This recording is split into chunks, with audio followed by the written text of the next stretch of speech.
Assalamualaikum. Qanday yaxshimi? Sog'lig'ingiz yaxshimi?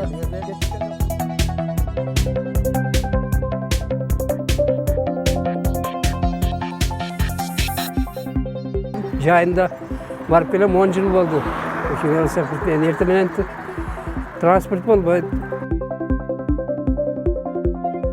Жумуш ордубузга келдик. Мына ушул жерде чечинип, кийинип жумуш баштайбыз. Биринчи бизди жаман көрсөткөн ушулардан шыпырбайсыңар, бучоктор жатат деп эметет да. Суу сеп кетсе, шыпырганга ыңгайлуу окшойт, чаңдабай, Чаңдабайт да, элге деле жаман көрүнбөйт. Сизге да чоң рахмат ата.